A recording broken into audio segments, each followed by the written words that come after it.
Good morning. That was a delightful introduction song. The bass singer, Jeff, I can't recall his last name, has several YouTube videos of him doing solo work where he's actually plays four different parts.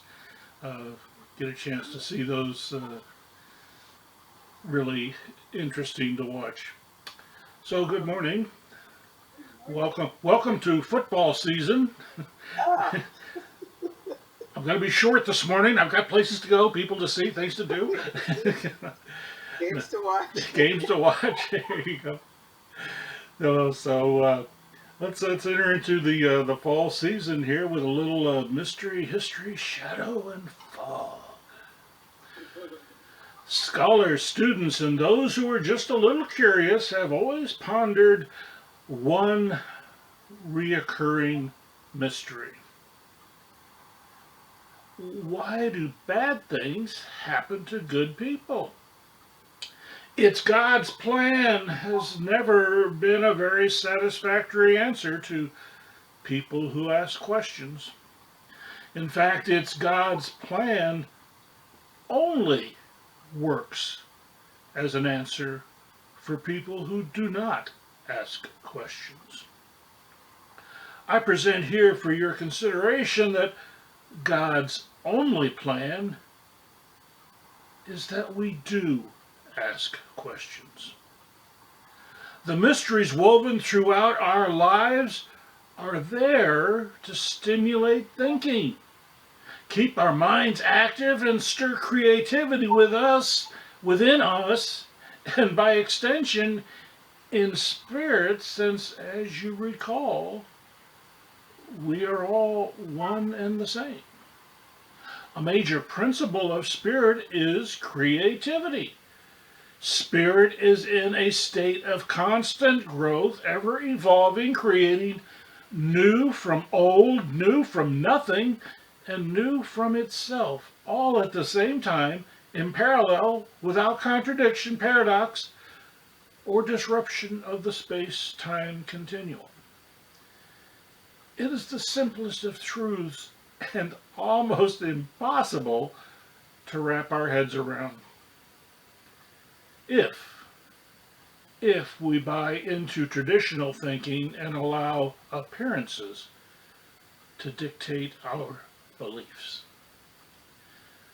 The mystery is energized when we see only the fog of half truths, lies, and misinterpretations our common consciousness has ingrained into our thinking.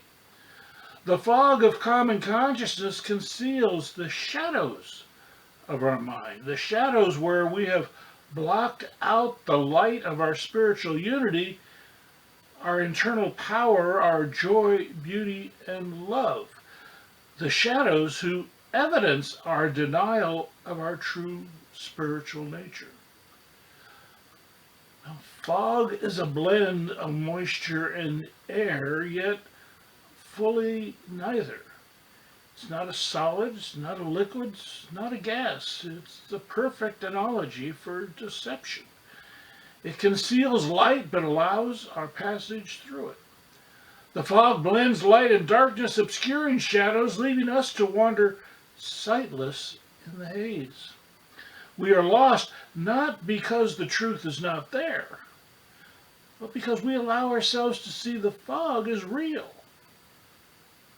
Our common consciousness has been developing since the first sentient beings became self-aware. The day Ugg looked out upon the land and for the first time thought, I'm lonely.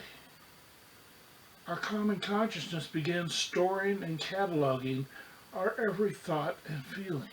Ever since that day, Ugg and its descendants informed with the realization that they're not meant to be alone, have been trying to make sense of that vast storehouse of emotions with no instruction manual, blueprint, or true understanding of its existence.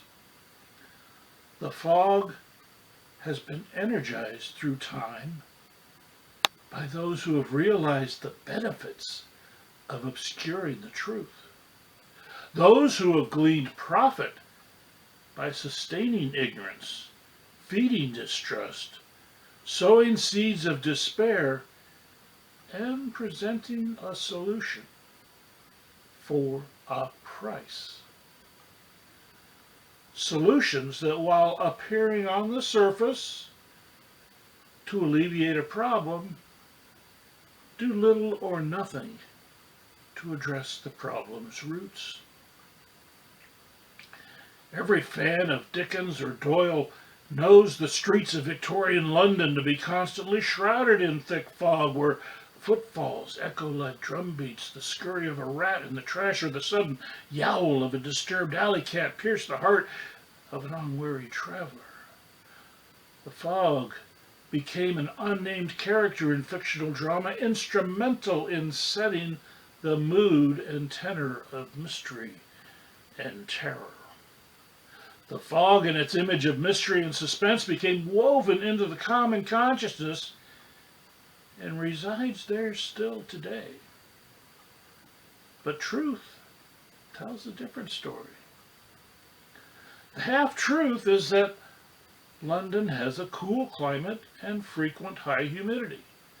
Fog is a natural occurrence there owing to its geographic and meteorological settings, but the untold truth that belays the myth is that pre-industrial London fogs were infrequent or much less severe than the Victorian presentation would have us believe.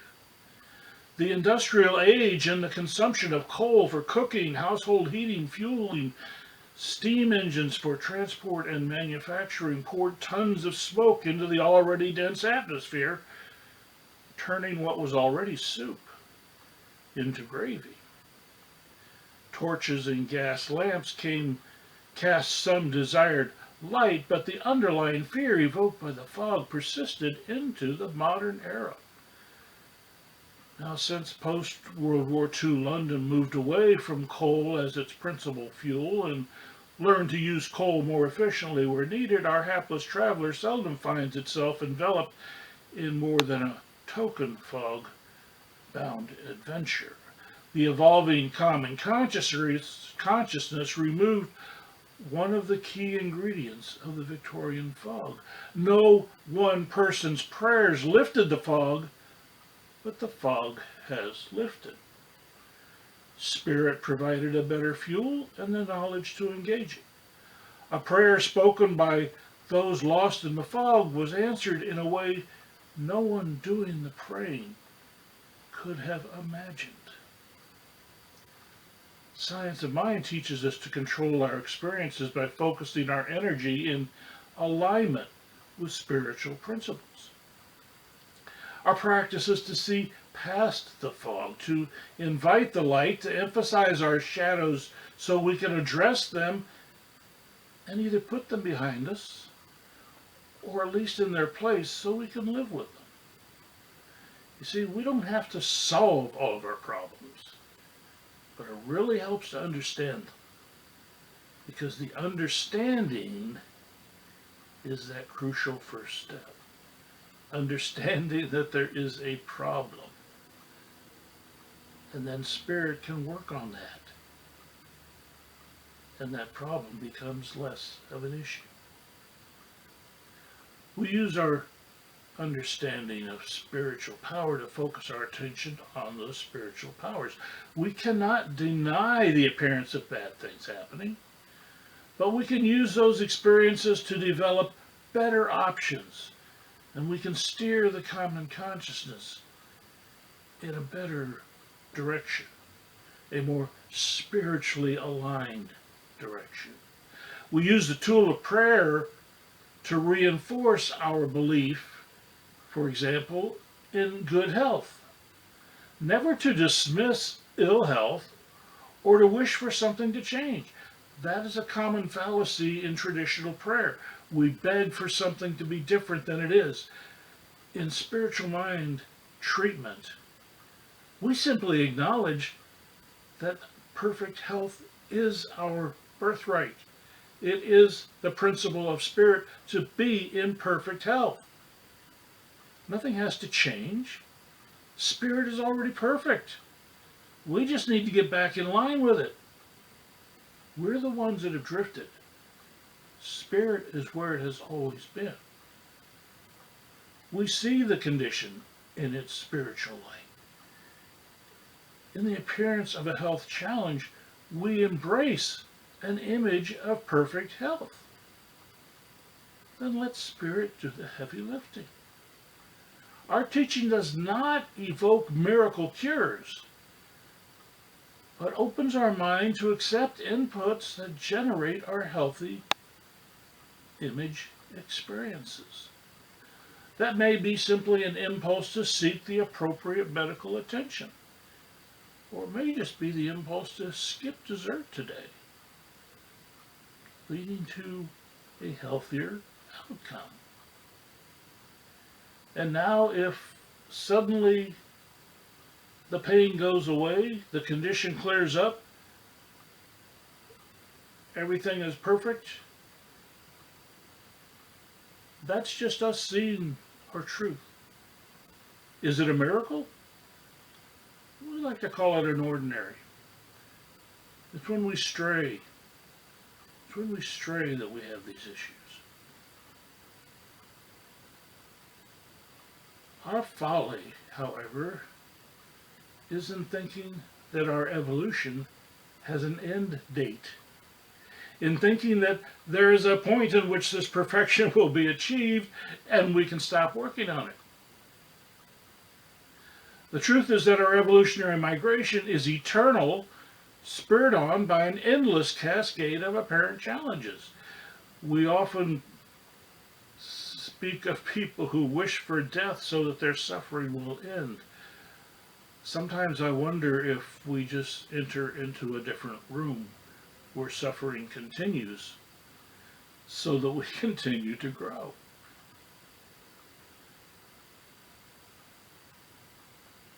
The truth is that our evolutionary migration is eternal, and it's an endless cascade of apparent challenges. I imagine the earliest human migrations were primarily resource driven. When Lucy's people ate all the berries in a given area, they just followed the ripening crop. They migrated to find more food. Eventually, settlements grew larger and had to separate to avoid depleting local game and food supplies in a given area. Maybe it was just a way to keep the peace. After all, our spiritual nature is to live lives of peaceful coexistence, and with plenty of room to expand, that was a logical solution to disagreements. Just move away. Others may have migrated just to see what was over the next hill or around the bend in the river. We are a curious lot, and that is spirit in us too. That curiosity to grow, to explore, to learn more. Now, fast forward to the present era when most of all the good berry patches are surrounded by established communities and the next valley upriver is already mapped and staked, and the migration story starts to hit some stumbling blocks. Our common consciousness becomes fearful and greedy. We cling to our stuff, denying latecomers the same opportunities we enjoyed. We are quick to treat the symptoms. We pass laws, we build walls, we even send troops to stop the flow of new people coming in. Our imaginations run away with our common sense, and we allow appearances to dictate our beliefs. It all seems to be overwhelming. We overlook obvious solutions.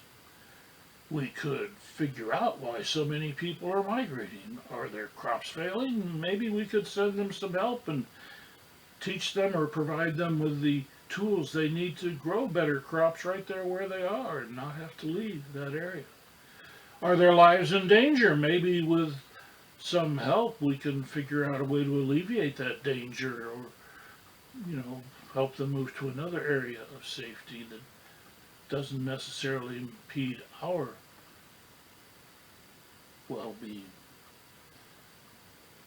Or are we actually creating problems for others with our foolish choices? Are we making demands that are creating situations that other people are put in danger by.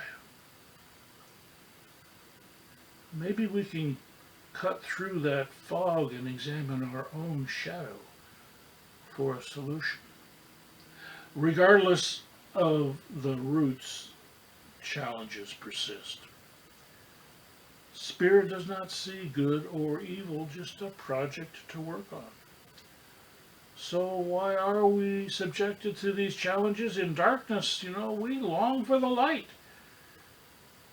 But when we're in the light, we tend to take it for granted. When things are good, we don't worry about other stuff. It's only when there's darkness that we look for more light. An appreciation of light exists, you see, only in its absence. Spirit needs to keep creating, growing, and evolving. Our freedom of choice provides an endless array of experiences for spirit to create. We need these challenges to keep us evolving. We would stagnate and die on the vine without some problem to solve. And our challenges help right our common consciousness when one extreme or the other becomes dominant. When times are good, we often forget how dependent we are. We develop our own sense of right and wrong. We develop disagreements, different beliefs, and desperate values. But when a storm comes, no one is turned out from the shelter. When the storm abates and we emerge from our shelters, we survey the damage in disbelief, then put immediately to work helping our neighbors and setting things right. Our petty disagreements pale in the face of the challenges at hand. No one of us has the capacity to rebuild in days or weeks what took decades to originally create. A town didn't materialize overnight. It has been building for years and years and years, decades. Neither can we expect to set right opinions and attitudes we have dedicated our lives to reinforcing. Albert Einstein wrote, "Every day I remind myself that my life depends on the labors of other people and that I must exert myself in order to give in the same measure that I have received." I'm reminded, too, that, we credit Thomas Edison for the invention of the light bulb, but in reality, he employed over 80 people in the creation of that first working light bulb. People with different skills, different talents, different aptitudes, all working together toward a single goal. Regardless of our own position, we must remember our opponents have invested heavily in being wrong. And we, too, often become immersed in our own story, our own history. The story we have been telling ourselves to justify our unruly deeds. It is out of alignment for us to be joyful in the defeat of others. It is also out of alignment for us to beat up on ourselves when the opportunity to change course arises. There is work to be done, enough for all of us. Working together, despite our differences, a phoenix can rise from its own ashes in record time. And at day's end, we may still disagree on many issues. But at day's end, if we can confine our discussions to how we get things done instead of whether we get things done, the sun can set with full confidence of rising again come the morning. The evolution of the common consciousness can be likened to the running of the bulls in Pamplona. You can stay out of the street, or you can run with the bulls. But one thing you never want to do is stand in the street and think for one moment the bulls care that you are there. Like the bulls, the mysteries of life keep us moving. History is the story of our common consciousness and proof of its continuous evolution. We pierce the fog when we focus on spiritual truth. We acknowledge our shadows and choose the light. Because bad things happen to good people, but good people don't live in their history. They embrace the mystery, see through the fog, and keep moving from shadow into light. Thank you for your attention.